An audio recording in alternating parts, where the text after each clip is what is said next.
উৎসব পালন করতে চলেছি।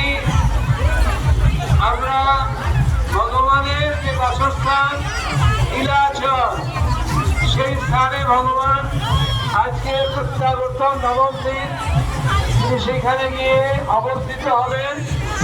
আপনারা এই সহযোগিতা, এই রথের দড়ি ধরে টেনে নিয়ে ভগবানের যে ধাম, ভগবানের যে বাসস্থান নীলাচল ধাম, সেইখানে নিয়ে যাওয়ার জন্য আপনারা প্রস্তুত হয়ে থাকুন। এই সুযোগ